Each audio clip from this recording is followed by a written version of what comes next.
I went through a program called Living Waters, and it's roughly a 20-week intensive program.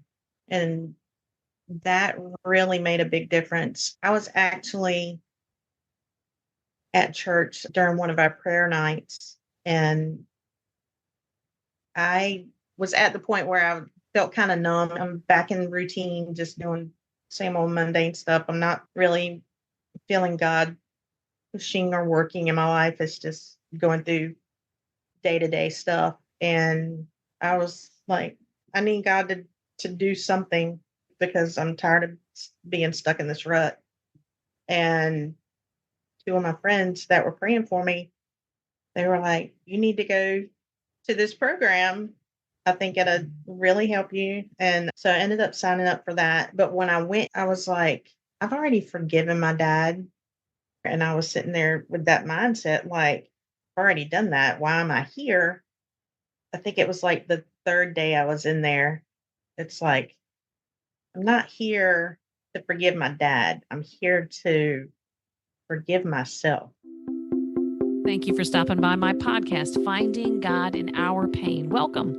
Hi, I'm your host, Sherry Pilkington. In this podcast, you'll hear firsthand stories of how the God of the Holy Bible meets real people in their real pain. We look at the good God we profess through the lens of pain and suffering. I'm processing the most painful season of my life after unexpectedly losing Larry, my husband of 32 years. In my journey, I've discovered that there are many types of deaths. Maybe you've asked God, how could you let this happen? Why me? Where are you, God? Do you even care? What am I supposed to do with my life now? Here at Finding God in Our Pain, we don't shy away from the tough questions. I ask them to my guests. I share what I've experienced. We give real examples of how God shows up in the darkest, most painful situations in life. May the stories that you hear and the advice you receive encourage you to engage the heart of God about your painful places or memories or experiences or even your unmet expectations. Lean in close to God's heart because He speaks beautiful things in the dark. My guest and friend, Tina Ivey, is here today allowing me to ask questions about her personal trauma of domestic and sexual abuse. Tina has not only survived sexual abuse by her father, but she's excelled beyond merely surviving and is living a life that is full, busy, and rewarding. And I personally feel that one of the strongest markers for a life of thrive or thriving is to live in peace, contentment, and forgiveness. And that describes Tina. In this episode, we talk about why victims do not speak out, and what is something that the average person can look for in order to help someone who's experiencing sexual abuse. Tina shares her foster care experience that included a neighbor girl who was a bully. And then she also shares how she and that girl, they were women at the time, they grew up, crossed paths, and how God challenged Tina's ability to forgive. I asked Tina about forgiveness in 3 areas: her father, God, and herself. And like so many abuse victims, she withheld forgiveness from herself the longest. She shared about her regrets and the healing process that took place as she wrote her book titled Better Than I Should Be: Overcoming Sexual and Domestic Abuse Through Forgiveness and Personal Healing. The book became available for purchase on December 20th of 2023, so it's available now. And we didn't get to discuss all that Tina's book reveals, so the purchase link will be in the show notes if you'd like to read more about her journey. She had the proverbial cards of life stacked against her since she was a tiny girl. But God does amazing things with simple childlike faith. And real quick before we get started, when I was looking at the transcript, there is a part of our conversation where Tina refers to JC. And we did not share who that is. JC is Tina's daughter. So let's get into this. Let's listen to this small glimpse into Tina's journey through sexual abuse and her steadfast faith in believing that God is who He says He is and that He will do what He says He'll do. What a pleasure it is to have you, Tina. Welcome to the show. Glad to be here. First, I want to say thank you for your willingness to be vulnerable with a very personal trauma and a very difficult conversation to have. You've even published a book titled Better Than I Should Be. And you know my heart on this, and I say this all the time. Anytime someone stands up with a personal story of trauma or pain and suffering, and they testify from a healed place on how God held them and guided them through. It's a story that's part of your redemption that God has for those who suffer. And by redemption, it's the part where your pain wasn't wasted. It wasn't in vain. You can help somebody else. So your courage to take the topic of domestic and sexual abuse into the light is going to be the confirmation for someone else to take action in their own life and to either start or continue the process of going from being a victim to being an overcomer. So again, I just want to say thank you so much. Thank you for having me. Your abuse came at the hands of your father. Can you give us a glimpse of what your life was like as a child? Did you have what might be considered a typical family, if even from the outside looking in? Do you have good early childhood memories?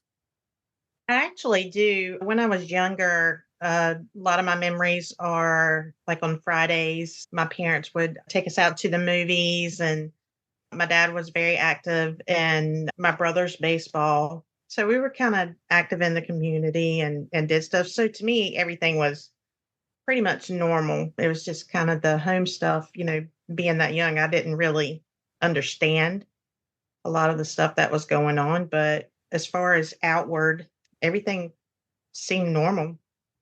And you would have thought you had a normal childhood. I would say that I had a normal childhood from what most other people would think. People looking from the outside, at us would think that we're just a typical family. I found out as I got older, I found out later that there was some abuse in other homes as children. I never knew Yeah, that was going on. it's very well hidden. Yeah.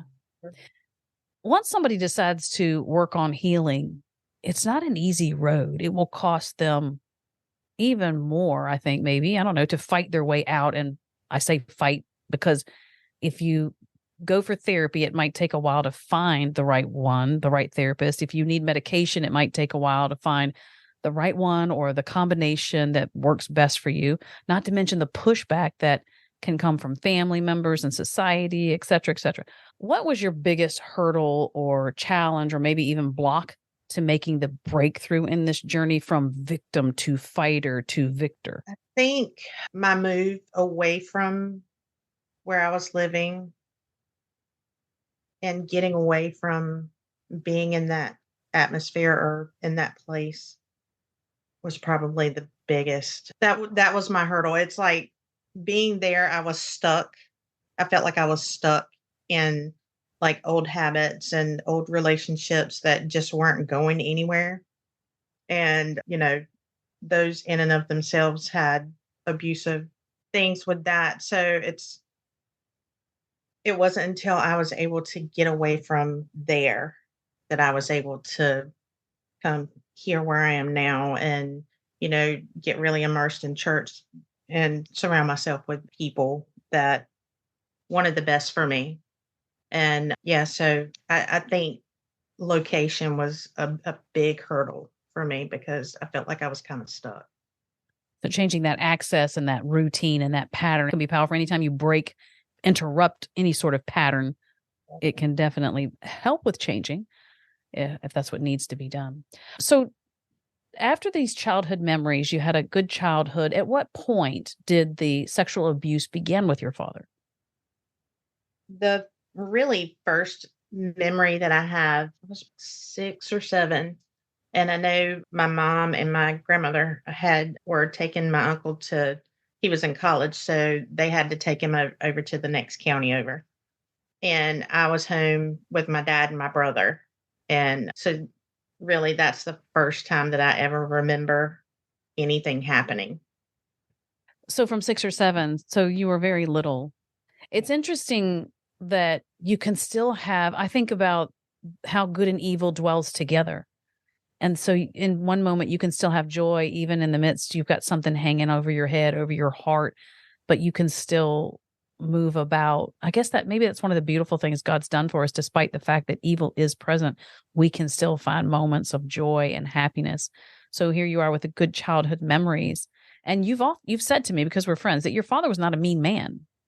Yeah, it wasn't malicious or, he wasn't like physically abusive to the point where he beat me, and he didn't like, it wasn't really verbal abusive where he would yell at me, scream at me, and stuff like that.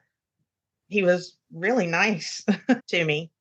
So I know that sounds kind of weird, and people might think, it may not be the typical story of abuse, but this is my experience of how. I'm sure you're speaking to somebody today that's been their experience. In my opinion, would add a lot of confusion to the situation, the confusion to whether or not you were abused versus this is something that a father and daughter do to show their love or their affection. At what point did you discern that it was abuse? I'm not really sure. I know it just didn't feel right from that first time that I remember. I know it just didn't feel right because my dad would like send my brother out. It's kind of like you're hiding something. So if you're hiding something, then usually you're doing something you shouldn't be doing.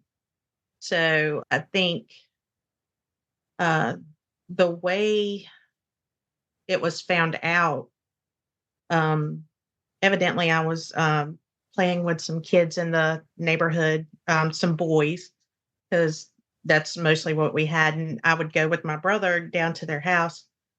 And evidently I said something or I did something that made the parent question Hmm. whether or not I was being abused. So that's how the whole thing got started with it coming out when I was younger. I don't really know if I knew at that point that it was something major, something wrong.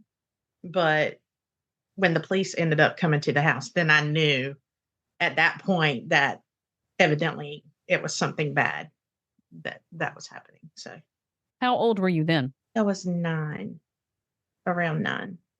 So it was from like age 8 to 10 is when we were in court, and when I ended up with a foster family. I think I was 9 years old when I ended up with them. It was close to my 10th birthday, so the dates and times get kind of skewed there, but it was around that age. Did you have a good experience in foster care? Because sometimes that can be even more trauma. My foster family, I love my foster family. They were church going people. So every time the doors were open, we were at church. But there was a girl that lived next door.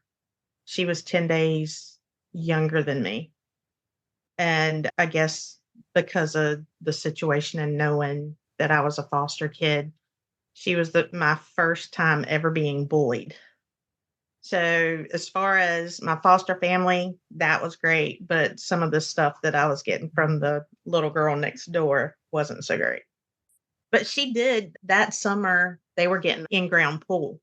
So, we used to go out there and look at all the frogs because, they got a big hole and now all these frogs were in there. But once they got the pool done, I didn't know how to swim. Evidently, they knew how to swim because they had been going to the pool forever. Me, this was pretty much my first time ever really getting in a pool. And so I had to wear the little floaties on my arms, and she tried to take them off of me while I was in the deep end.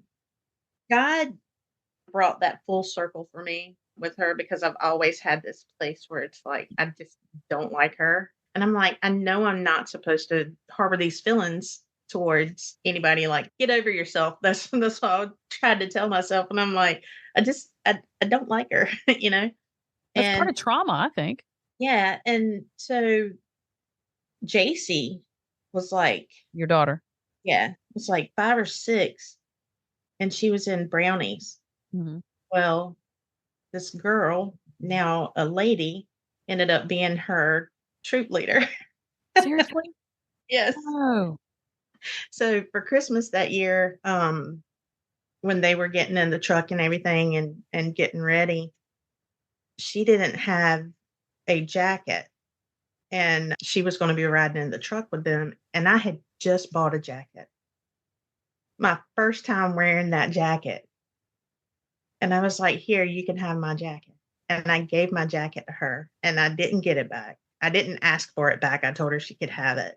I tried to make it a better situation and not harbor those feelings towards her. But those are a process too, because that's part of the trauma, especially your first taste of being bullied. And it sounds like she was super cruel. The fact that you can remember she was 10 days older than you. Well, she pointed that out to me. She said I was 10 days more rotten than her.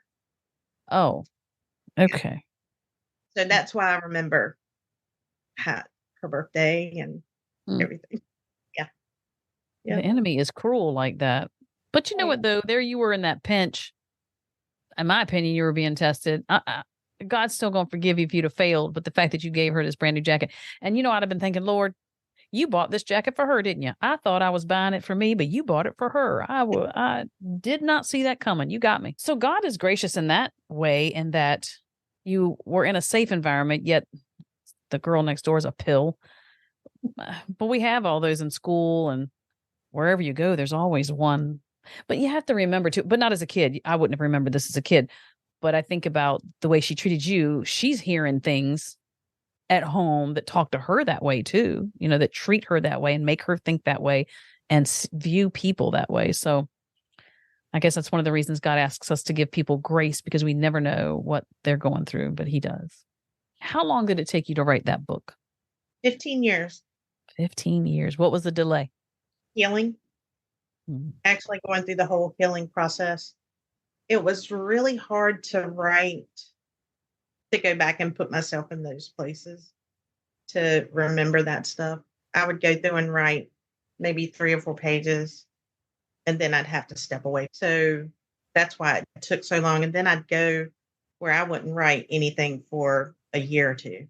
I would put it on the back burner, but it's always been there. Like I would have a, a background, a wallpaper on my computer that said, you know, you need to finish your novel now or something like that. Just something to keep it in my brain. But there were times that I would go maybe a year or 2 and not do anything with it, because sometimes I just didn't want to deal with it, and sometimes I was dealing with other stuff.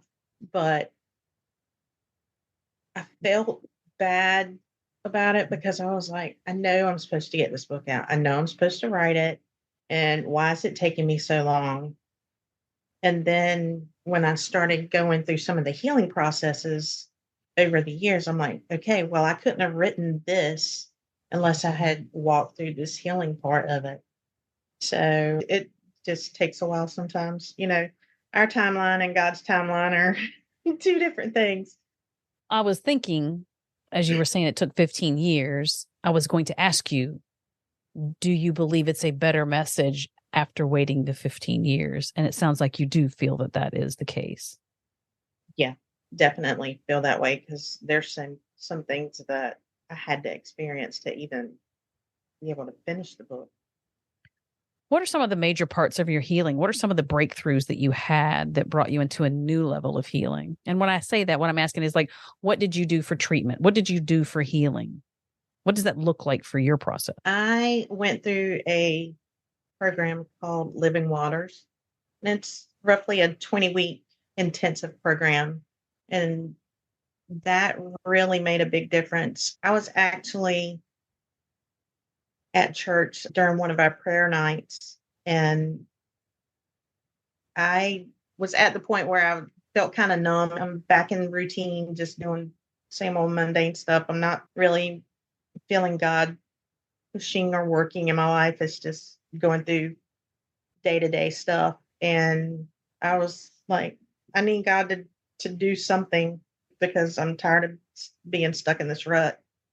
And 2 of my friends that were praying for me, they were like, you need to go to this program. I think it'll really help you. And so I ended up signing up for that. But when I went, I was like, I've already forgiven my dad. And I was sitting there with that mindset, like, I've already done that. Why am I here? I think it was like the 3rd day I was in there. It's like, I'm not here to forgive my dad. I'm here to forgive myself. And that was in my face, like, oh, what do I need to forgive myself for? And it's some of the things that I put myself through, trying to find healing in other ways than through with God. Throughout that whole course, there were some things that stuck out to me. And there's one particular night that we were there. It's a very small group, maybe like 4 or 5 people, maybe a little more than that, but no more than like 8 people. And this day, I shared what I was thinking and stuff. And the leader, she gave me a verse that she said that God had given her that week for me.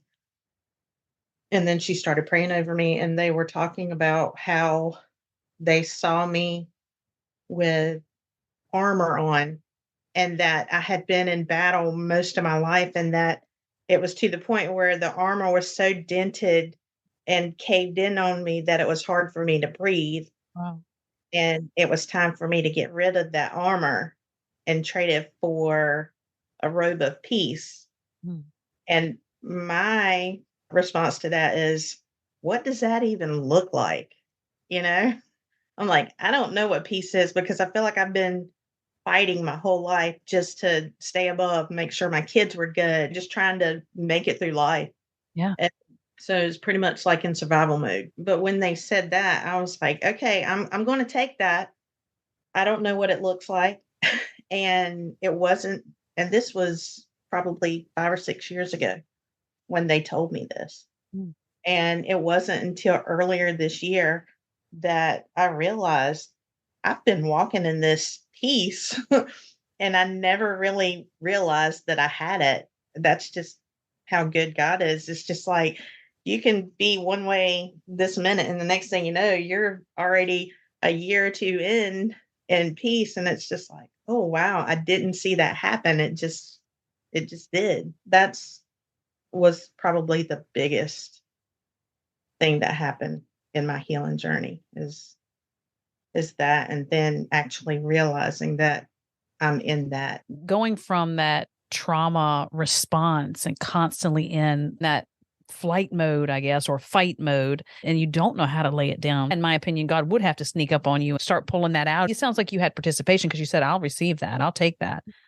He had your permission to then go in and start to extract those kind of things. But real quick, I want to talk about forgiveness. I want to look at it in 3 places. Were you ever mad at God? That is a good question because I know that I have had words with him that probably weren't so nice when I was in the the midst of the most abuse or whatever. And I did ask him several times, why are you letting me go through this? Can you just either take me out or take my dad? I don't want to be here no more. If that means that you got to delete me, I guess I can say it that way. Yeah, I want out. And but I don't think I ever got to the point where I blamed God for what was happening because God wasn't that did it. I couldn't blame him for what was happening, but I could be kind of angry at him for letting it happen. I know I don't believe that God does things to me that are evil, but I do believe that he allows it. And that's what we really have to come to terms with as Christians. I think there's a quote that I've heard, and I do not remember who said it, but something along the lines, God allows the things that he hates in order to accomplish what he wants in our lives. So how did you come to a place where you forgave God for allowing that? I just think by staying in church, staying connected with other Christians and stuff, and really making that conscious decision to believe God is who he says he is and looking at it that way and not looking at him as somebody bad. Just because my earthly father is bad doesn't mean that my heavenly father's bad. Staying in church, staying in the word is what kept me on track. That is helpful when you can find people who will model God well. I think we all misrepresent God at one time or another, but if you can find people who can consistently model well, that's also encouraging and helpful. So the next question would be about forgiveness for your dad, because after the foster care and your father is in jail at this point because he was prosecuted, he was found guilty, you are allowed to go back to the house at some point. How do you get back to the house? Well, when my dad came home, I ended up staying with my grandparents. I got sick and I wanted to go home because when you're Mom. sick Yeah. and bad, you want to go to your mom. Yeah. So I ended up going back to stay a couple of nights or whatever. And then I ended up staying home. I didn't end up going back to my grandparents. Um, so once I was there, it started off kind of gradual, the grooming again and stuff like that. As far as like he would give me porno magazines and stuff like that. Matter of fact, my mom found one time in my room and fussed at me about it. I didn't want it, but I couldn't just tell her, "Hey, Right. dad gave it to me to look at it or read it." Eventually, it just got back to the abuse again, but me being older, obviously, the type of abuse kind of was worse at this point than it was when I was younger. How old were you at this point? 16 and a half. Bringing up the fact that porn was introduced to you, did that cause you to have any sort of porn addiction or porn problems? I wouldn't say that it did because some of the stuff that he gave me was more literature than it was pictures. It wasn't like videos and stuff like that. And yeah, that just, yeah, it didn't ever become an issue. An issue. I could see where it did. When you said that, I was like, that could really be an issue for some people, some Oh, yeah. young kids, 16 years old, your hormones are already raging and you're Right. being given graphic images and whatnot. So I just thought I would ask because I think that's a legitimate result from being exposed to that at a young age. Yeah. My third question about forgiveness is you mentioned that you needed to forgive yourself. What did you mean by forgive yourself? You are a kid. You're not responsible for what was done to you. For the majority of that abuse, yes, I was a kid, but I feel like maybe I should have done more when I was older. Maybe I should have spoke up. And then just having gone through that, the decisions that I made throughout my life, like I've been married twice and been divorced twice. And I feel like I just put myself in some positions that I had I like step back and look at it, I wouldn't have done that. I shouldn't have done that. I wouldn't have done that. And because I did, I feel like I need to forgive myself for making not so smart decisions. I don't want to say dumb because I don't want to call myself dumb, but some of those decisions weren't the best. Can you So, make a connection with the fact that some of those decisions are based on trauma from your childhood? Does that seem reasonable to you? oh, looking back at it now, yeah. Hindsight is 2020. So yeah, you know, older and wiser. My listeners know my whole testimony about leaving my house with more survival skills than relationship skills. And once outside that environment, it does not serve you well. You run into a lot of difficulties in survival mode, but not in the environment anymore. So I've made my share of unwise decisions as well. But, once you are healed and once you can make the connection with those things, and even now, some things will still pop up. Like I'll be in a situation where one of those old habits wants to flare up or pop up or what. And I've got to remind myself, hold on, that's old, that's done with, that's settled, that's dealt with. But Satan is so slick like that. He will still pop things up on you, Yeah. trying to drag you back. Did your pain cause you to think God had abandoned you at any point? Yeah. And then you just, Yeah. Cause when you're in that and you're going through that, it's like, where are you at? Why are you letting me go through this? Mhm. And the thing is, it's like once you are in that and you're asking God continuously over and over and over, you get to a point where it's like, are you even real? Are Mhm. you there? Mhm. Do you Like, care? yeah, yeah, Well, let me ask you this then, because there's a part of your book where it says you're quite honest and you're frank, you're direct, and in saying The sad fact is, many children of abuse will never make it out. You go on to say, no one cares enough to help change the situation, and others prefer not to get involved. Oftentimes, a child is seen as a liar, and the family treats them as an outsider. Yeah, that's just going back to mine. It's when my dad ended up going to prison the first time. He's been 3 times for the same thing, but not with me each time.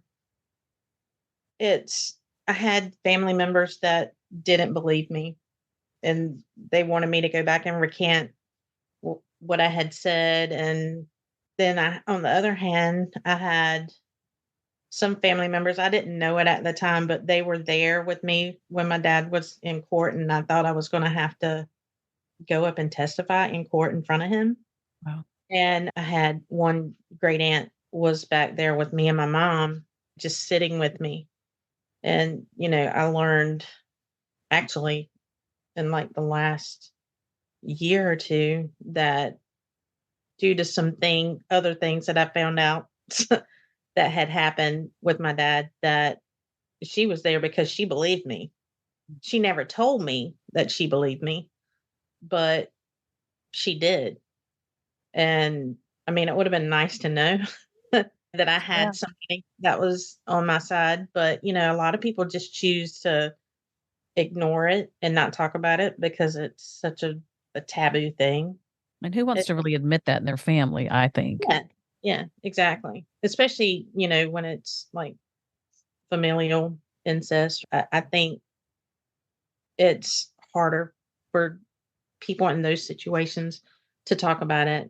Whereas when you have other sexual abuse stuff, when it's somebody that's on the outside, it might be, I won't necessarily say easier to talk about, but it's not something that people necessarily try to hide. Were you wondering, God, why won't you make it stop? What is a child supposed to think of a good God who will not make the abuse stop? I had those questions more when I was a teenager when it happened, because when I was a little kid, mean, I didn't really think about that stuff too much. You do what you're told, pretty much. Yeah. But when you're a teenager and you know it's wrong, you really do start to question a lot of things as far as God and if he's real and why he's allowing that. And yeah, I really struggled with that and suicidal ideation, you know. Not that I ever really tried to do anything because I knew enough not to do that, but it was like I I'm like, is that my only recourse? Is that my only way out? Is for me to do that? But I never got to the point where I would actually try to do that. Why do you think children turn on themselves when something is done to them? Is it that they don't have a context to understand where the responsibility truly lies? Some of that is because when I was a teenager and my dad came back, my parents had my sister. So my sister is 15 years younger than me. And I got to the point where it's like when I get out of school, when I leave, or if I say anything, what's going to happen to her?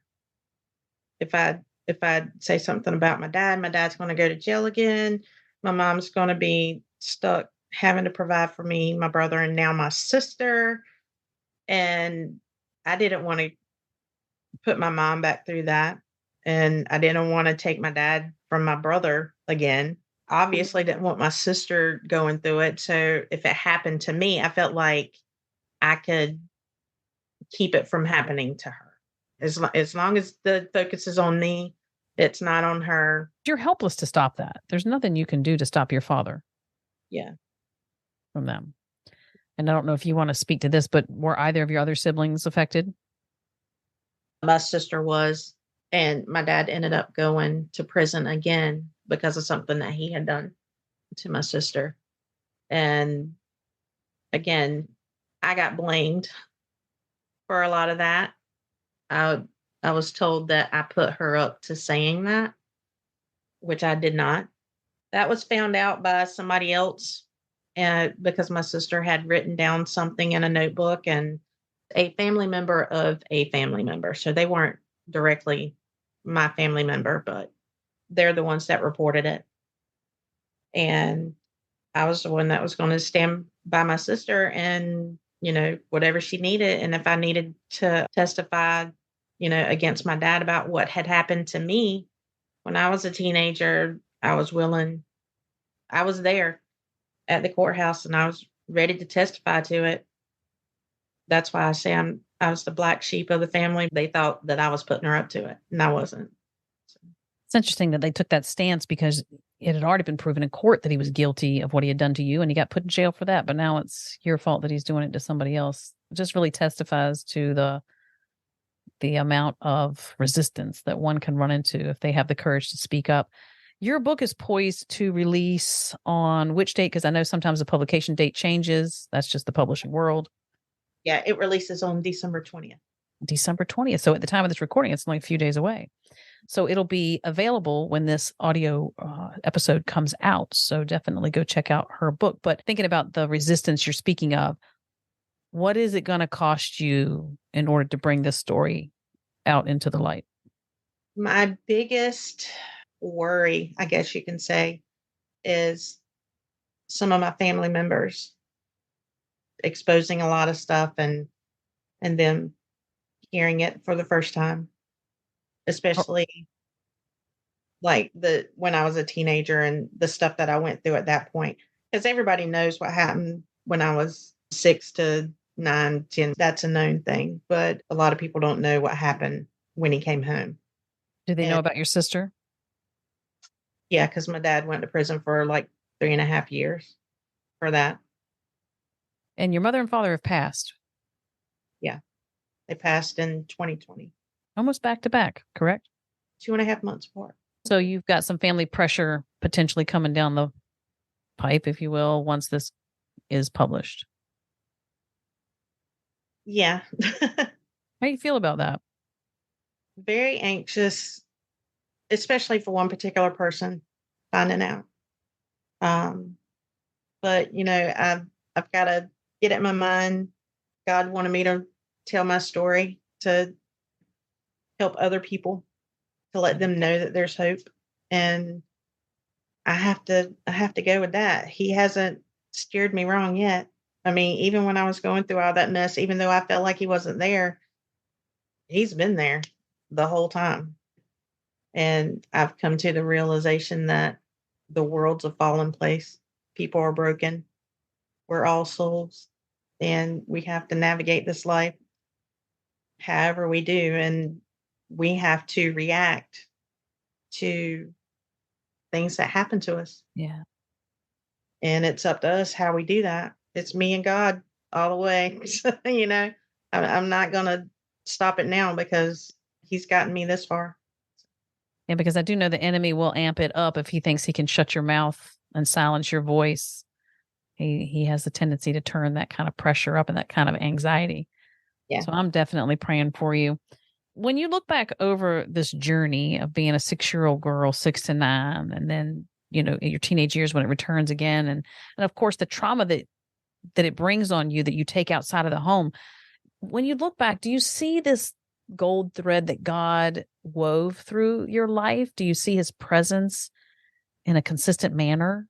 How did he show himself faithful? A lot of it was from relationships that I've had and being in church and being around those people. When you're going through that stuff and you're keeping it to yourself, it's really lonely because I can't tell anybody. I can't do anything. But when you have your church family and somebody giving you a hug on a Sunday, it's like, these people like me or these people love me. And even though I'm going through this bad stuff, there's still glimmers of goodness in people and hope. It reminds me too, a minute ago, we were talking about sometimes the recovery is hard because you've got to find the right therapist. You got to find the right medication if medication is the route you need. And then there's also your support system. Sometimes you have to keep looking for a support system. Like you're saying, you found a church. Sometimes you have to go to a few churches. Sometimes you have to change friends and block people and those who aren't going to support you and be there for you, pray for you, speak things over you that bring life and not death. So I think that's even part of the fight as you're, coming out of that victim position into that overcomer position. So keep that in mind as well, my listeners, as you're healing and you're looking for that healing.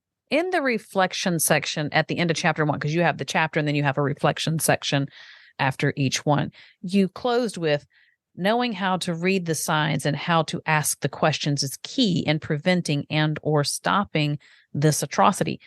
Learn how you can help, offer solutions. You may be the answer to their prayers. So my question is, aside from social workers, how can the average person gain an understanding of what to look for? I can give one example. When I met my friend Chris at church when I was a teenager, and she didn't realize it at the time, but she's since realized it. Back, I would always have some kind of ailment. I always hurt. I had something going on and I complained about everything. I was negative, and that's a way of trying to get attention about something. Maybe it's not the root cause of the issue, but it magnifies like smaller issues. Like, I was a softball player. If my knee was hurting, it was like, oh my gosh, my knee, this is killing me. So you would just kind of over exaggerate things. And if they're always sick, there's things that you can look for that are kind of out of the ordinary. But that was a really big one that she's like, man, I didn't realize that was what was going on. It's you're masking what the real issue is by over exaggerating other ailments. Or Maybe it's going to take a certain level of relationship with someone to really to, find out what's going on, unless you are a social worker or someone who is trained right. in that type of Yeah. analysis. So there's investing in somebody, investing in the relationship, asking some deeper questions. And that's usually more with your older kids, like your adolescent and your teenagers, where you'll see that stuff. Whereas younger kids, you see them touching themselves inappropriately. I mean, kids are going to do that anyway, but you have to know when it's an excessive thing or if it's out of the ordinary. And for younger kids, it would be different than what you would see in like a teenager or adolescent. It would be different signs. I know you're progressively putting some resources and things together for people who are going to be looking for your book and going to be looking for you as a resource.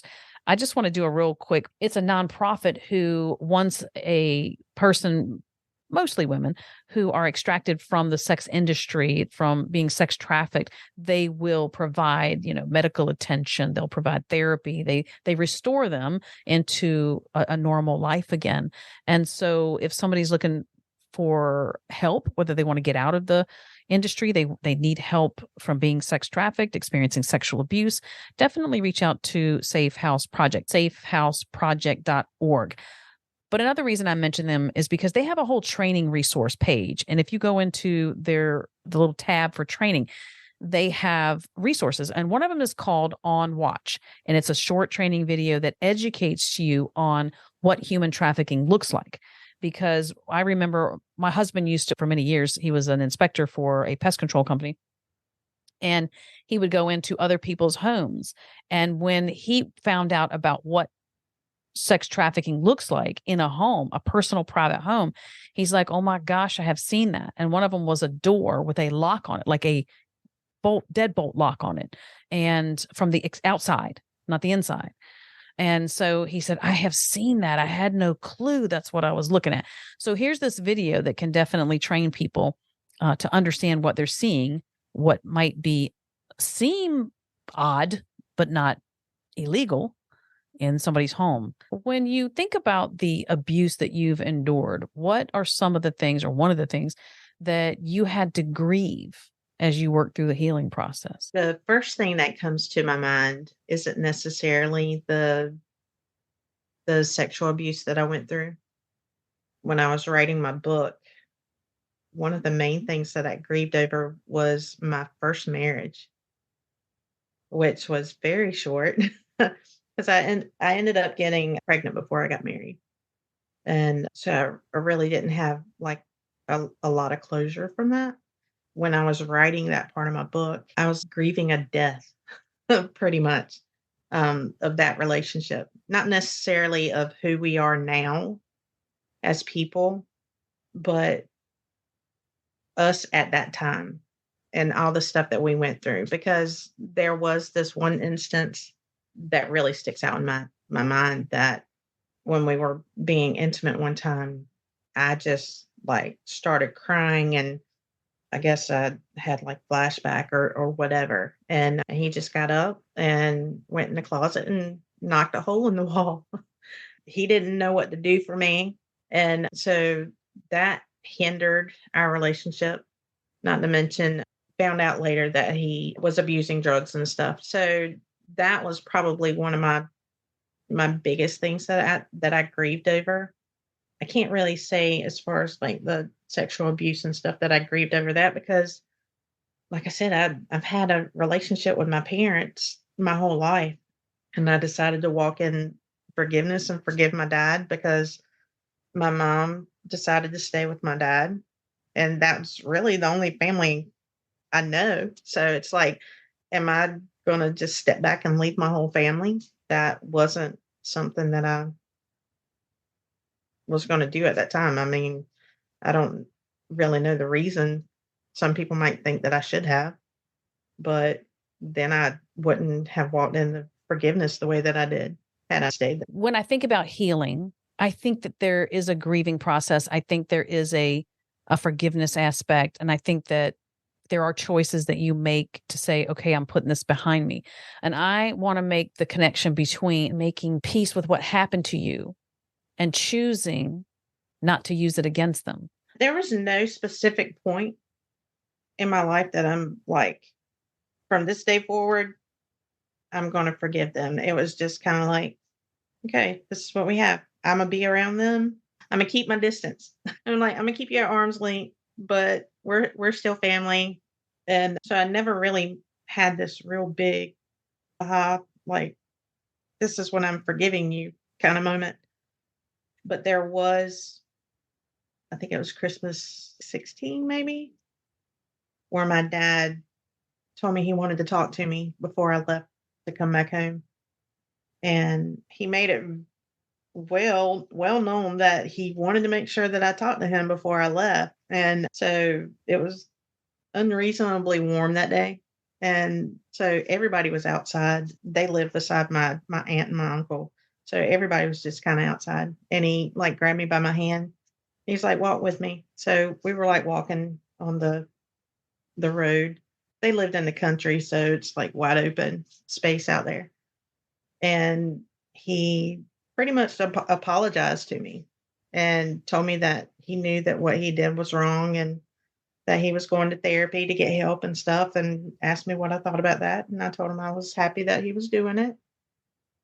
But I ended up leaving shortly after that. And as soon as I sat in the car, I told JC, I said,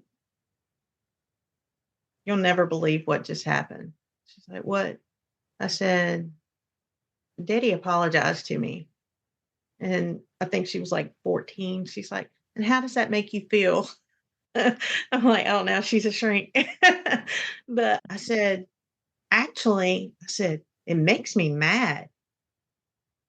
And she's like, mad? I said, yeah, I'm really mad right now. And she's like, why are you mad? I said, because I chose to forgive him because that was my decision to forgive him. But now that he has done this, I have to forgive him. It's like it's no longer my choice.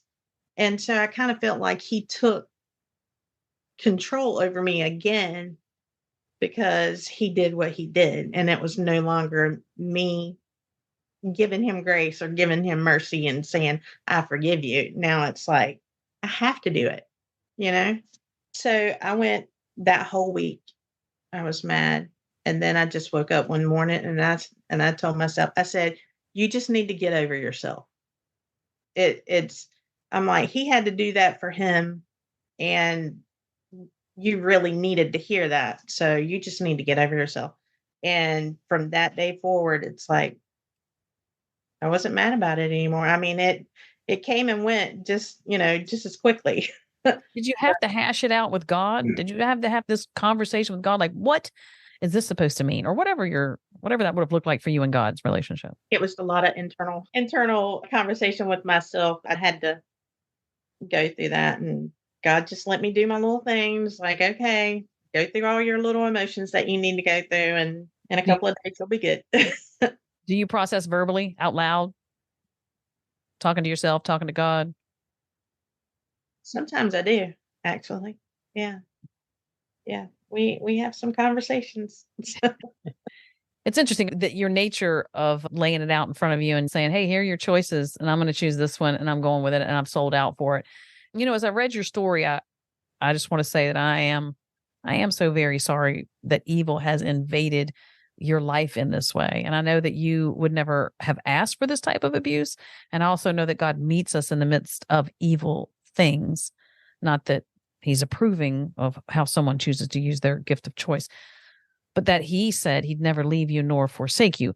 In what way did God show you the beauty of who he is despite the reality of traumatic abuse? Just seeing some of the stuff that I went through throughout the years, where it's definitely God. Only God could have done that kind of thing. And it's not that any man could have done it. It's definitely God. I mean, I've had several things like that that have happened. And even now, if I'm sitting here contemplating or trying not to have an existential crisis, and I'm like, God, are you even real? It's like you'll have this moment of doubt, and then you'll flash back and say, God did this for you in this moment, and there's no way that that would have happened had he not stepped in and done it. So, I mean, I see him like in everything. So that's what I try to focus on, is just looking for him in everything. So the more I hear you talk, your faith in God to be who he says he is, to do what he says he's going to do, in my opinion, is rock solid. Not that you can't have your moments, but it sounds pretty solid. Like he's proven himself in a way that you can struggle with something for a minute, but you side with the fact of his nature and his character. That's pretty powerful. Absolutely. When I think about Psalm 23 proclaiming that God prepares a table before me, the presence of my enemies, what did that look like for you? In what way has God provided for you? Because you were just talking about there are times when God stepped in and no one but him could have done that. Can you think of an example where he did that for you? What did that look like? I have a great example. Right before I moved here, where I'm at now, some things happened again with my dad. And I knew that I had to get away from where I was, because I didn't want my daughter to go through what I went through. So my friend Chris, I talked to her one night, and I was like, I've got to do something, or I'm going to do something illegal. I'll just put it that way. I was at that point where I wanted to do something very illegal and very wrong to somebody. And she said, "Move up here with us." And the way that worked out, when my daughter finished school that year, she came up here and stayed with them for like a month and a half before I was actually able to come up here. So I was putting in for interviews. I'm in another state. So it's like they didn't want to hire me because I was out of state. I wasn't accessible to them when they needed me. And I just got to this one day. It was just a regular day, but it got on my nerves. So every little thing that went wrong that day heightened in my senses. And I told the girl that was working with me, I said, "I'm putting in my 2 weeks today." And she's like, "You are?" I said, "Yep, I'm putting in my 2 weeks." And at this point, I didn't have a job. I'm like, I don't know what I'm gonna do. But I knew I didn't want to stay there no more. I think when God's getting ready to do a big move in your life, you get discontent with everything. I was discontent with work, church, home life, everything. I was not in a good place. I'm over it. And so I wrote up my resignation letter, took it, put it on my manager's desk, and I told her, I said, I'm putting in my 2 weeks. And she's like, "Are you sure?" And she knew pretty much what was going on as far as me moving and stuff, because I would go in her office every day and read her devotional. Oh, And she says, "What I'm gonna do, I'm gonna take it, I'm gonna put it on the edge of my desk." She said, "I'm gonna leave it right here. I'm not gonna do anything with it. If you come in the morning and you've changed your mind, just take it off my desk." I said, "I appreciate that, but I'm not gonna take it off your desk. I've made up my mind. I'm putting in my 2 weeks." if she only knew how when you make up your mind, you've made up your mind. Right. Yeah. So I knew I had 2 days worth of PTO time. So my last day was July 31st. It was on a Wednesday. So that gave me 2 days of PTO. So I drove to Chris's, and for the next 2 days, I did nothing but stay on the computer, putting out resumes and stuff. And Monday, I had an interview from the doctor's office. Probably about an hour or two after I got home, I got a call from that doctor's office. And they're like, "We really like you and we want to offer you the job. Are you interested? And when could you start?" I said, "What time do you open up in the morning?" I missed one day of work, one day. One day. And I had been trying for months to get a job here, but it took me stepping out on faith, turning in my resignation and saying, "I'm done," and actually taking the step to get here. And I missed one day of work, One day. one day. So And God on, provides. yes. And I'm like, that was nothing but God. Yeah. And I'll stand on that till the day I die. Yeah. Because you can't organize things like that. Oh no. No, No. that's favor. That's doors opening. That's you being seen. Because even then, it might be one thing now at COVID when people are desperate to find employees who will actually show up for work. But back at that time, several years ago, we definitely had to be interviewed. You had to show up dressed nice. You had to be working in the place. You couldn't work online. So there was a lot of requirements. There were a lot of things that you had to prove before you could even get the job Exactly. offer. Yeah. Our time has run out. So let me just wrap up with, is there anything that I haven't asked you about your book or your story or anything that you want to share that I have inadvertently left out? I just want to make sure that people who have been through that know that there's hope. I think that's my main focus on this, is that Jesus is there. As bad as it is, there is light. Sometimes you just gotta dig for it, but it's well worth it. I think the harder the fight, the bigger the message that you have to heal others, meaning Satan wouldn't work so hard to shut you up if it wasn't a priceless testimony that is going to bring great healing and great glory to God. I'm like you, stay the course, stay in there. When you say that Jesus makes the difference, how does Jesus make a difference? I've just kind of always had that from the time I was a kid. I just knew who Jesus was, and I've always kept that close to me. Mhm. Even when I wasn't doing stuff like I was supposed to do, it's like I always, there is a God, there's Jesus died for me, and I would always go back to that. I'd always remember what I learned in my childhood. I think it's different for everybody. They have to find their own relationship with God, but I just know that He's been there with me the whole time. Tina, it has been a pleasure talking with you and hearing more about your story. I would encourage people to buy your book because I believe that their heart is going to be encouraged to not only see the goodness of God despite the brokenness of man.